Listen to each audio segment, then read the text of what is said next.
Balik lagi sama gue Alexander Deva di sini, dan di video kali ini gue bakal membahas tentang Project Street Fighter Part 2. Setelah kemarin di part 1 gue ngomongin tentang velg gue yang habis gue repaint, dan sekarang gue ngomongin tentang rem gue. Gue upgrade pengereman gue. Sebelum itu, buat kalian yang belum subscribe, tolong pencet tombol merah di bawah. Kalau misalnya tombol yang udah nggak warna merah, berarti kalian udah subscribe, oke? Kalau misalnya kalian udah subscribe, mari lanjut videonya.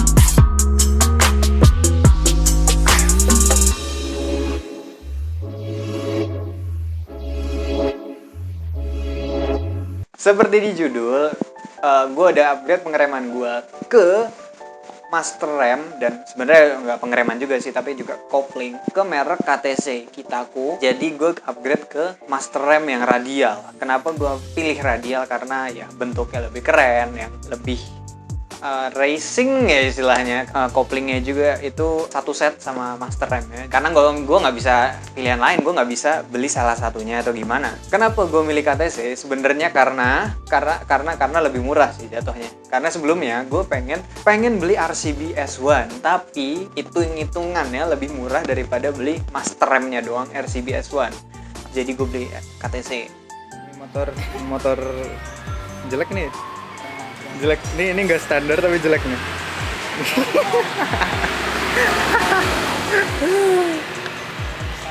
Gila ini kenapa ganti KTC gara-gara ini.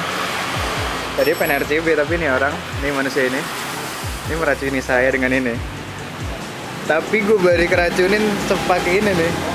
Gue balik racunin pakai ini. Nih dia ganti. Dia keracunan gara-gara ya motor gua, si Jaki. Gila. Biasanya ini orang yang pakai tabung gede itu di depan ya. Tabung gede depan. Ini dia pakai tabung gede di belakang. Emang kocak banget. Balik. Ini gua lagi masang master rem gua. Itu juga itu motor tuh. Ini berduanya. Gila. Balik lagi, kenapa ini gue pilih? Gue pilih ini karena bentuknya. Pertama tadi gue udah bilang bentuknya yang kayak untuk motor balap banget.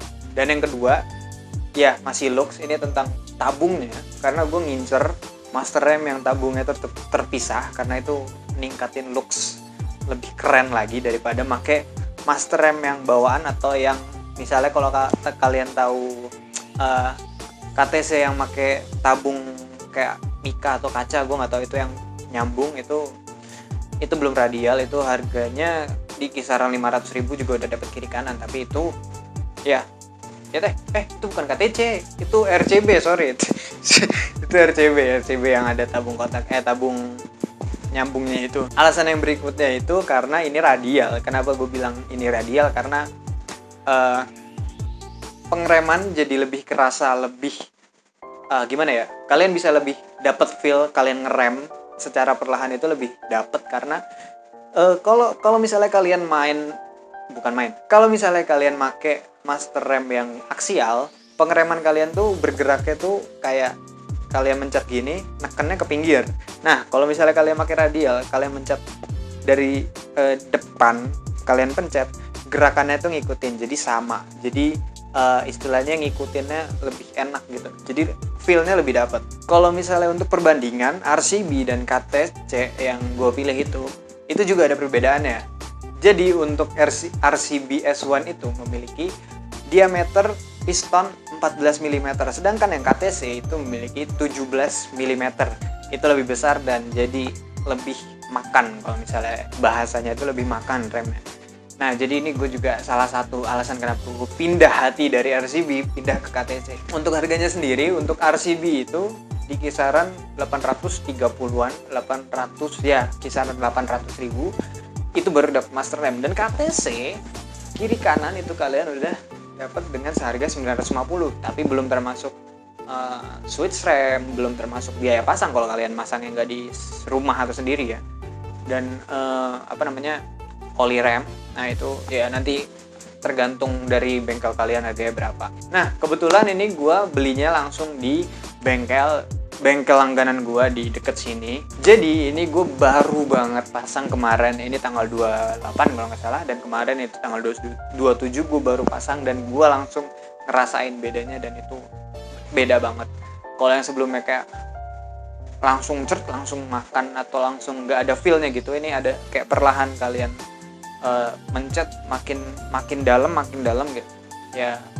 Gua nggak tahu itu karena perbedaan piston atau sebagainya macamnya, gue kurang tahu untuk spesifiknya, tapi gue nggak perlu tahu secara spesifik, gue cuma perlu tahu feel-nya yang gue pakai gimana. Kalau enak itu bagus, kalau nggak enak ya itu nggak bagus gitu aja istilahnya, lebih gampang. Sebenarnya di awal gue pengen beli ini dan sekalian tabung rem yang besar, karena tabung rem bawaannya tuh kecil banget. Nah tapi karena gue pengen ngepres budget aja, karena bisa ditabung buat berikutnya, upgrade jaki berikutnya, jadi gue ngepres dengan gue pakai tabung master rem aslinya aja yang kecil, sebenarnya kecil banget. Nah untuk koplingnya, sebenarnya untuk koplingnya ini bentuk dari KTC ini gue jujur gue pribadi kurang suka, karena bentuknya yang terlalu patah-patah gimana ya, kayak terlalu kaku, nggak kayak misalnya koplingnya WR3 atau Ako1 yang bentuknya lebih enak aja gitu, lebih lekuk-lekuknya lebih bagus daripada ini. Nah ini lebih mirip, kalau kalian tahu itu kopling dari Gillspeed, itu lebih mirip itu, yang bentuknya kayak terlalu patah-patah. Tapi balik lagi, karena ini udah sepaket jadi ya udahlah ya, udah bagus dapat. Nah untuk performanya jujur ini lebih enak, lebih enteng daripada master kopling clutch dari bawaan CB150R. Dan keuntungan lain dari kopling ini, kalian bisa atur jarak main, bukan jarak main sebenarnya, jarak lever yang kalian pakai ini. Kalau misalnya kayak Ako1 itu kan nggak bisa atur jarak dari koplingnya, levernya itu. Ini lebih mirip kayak Gillspeed atau kayak WR3 yang punya dial puteran itu buat ngatur jarak lever untuk ngatur jarak levernya. Tapi walaupun bentuknya yang gue kurang suka awalnya, yang bentuknya rada kotak-kotak atau kayak patah-patah gitu, waktu terpasang itu kelihatan cukup baik, cukup keren, apalagi ditambah dengan holder atau pokoknya holder buat pegangan tabung koplingnya, fluid tanknya yang warna merah, dan oli remnya itu warna merah. By the way, gue pakai oli remnya itu dari Prestone .4. Gue nggak tahu yang lain pakai apa, tapi kalau dari gue itu gue pakai Prestone, udah yang Preston I don't know, pokoknya Prestone tulisannya, bodo amat. Itu udah .4, udah cukup bagus untuk motor yang ya 150 250 mungkin. .4 udah cukup ya. Gue kurang tahu sih kalau masalah .4 4,5 atau berapa, gue kurang paham, tapi yang pasti itu .4 udah bagus. Karena gue balik lagi, gue udah bilang apapun yang feel-nya bagus itu gue bilang bagus. Apapun yang feel-nya nggak bagus, nggak enak, ya udah nggak enak. Jujur aja gue mah, bukan masalah brand atau apa. Kalau misalnya enak atau enggak ya itu penilaian gue gitu. Dan untuk looks, balik lagi ke kalian. Kalau misalnya kalian nggak suka dengan looks ini, berarti ya seleranya mungkin berbeda, which is it's okay. Itu nggak apa-apa buat kalian, karena ya beda-beda orang, seleranya beda-beda juga. Nah untuk project kali ini mungkin baru ini aja. Sebelumnya gue pengen project ini tuh benar-benar project braking system yang dari master rem dan tabung remnya juga gue bikin gede, dan selang remnya gue pengen ganti. Tapi karena kemarin Scarlett itu selang remnya nggak ada, gue pengen ganti Scarlett karena I don't know, itu gue suka aja warnanya, karena gue pengen ganti biru, tapi ya nggak ada kemarin pas nggak ada, jadi ya udah gue nggak beli yang lain. Gue pengennya karena emang gue pengen buat Scarlett. Jadi mungkin next itu kalau nggak tabung rem, selang rem, I don't know, ya mungkin apalagi karena gue suka random, tiba-tiba gue beli ini. Kayak ini rencana gue pengen beli RCB, tiba-tiba gue belinya KTC. Emang random banget. Oke, terima kasih buat yang udah nonton. Like kalau kalian suka, dislike kalau kalian gak suka, share ke teman-teman kalian, ke anak-anak motor manapun itu, mau anak motor ban cacing, ban bongsor, ban nggak ada ban, apalah pokoknya anak motor, biar mereka bisa ngerti ya kalau misalnya ban cacing tidak aman. Buat kalian yang belum subscribe ya subscribe aja lah, karena subscriber gue masih dikit, 200 saya kagak ada gitu loh. Ya subscribe apa susahnya sih, udah subscribe aja. Udah kalau gitu thank you buat yang udah nonton. Closing will be in 3, 2, 1. Dadah, bye. It's a wrap.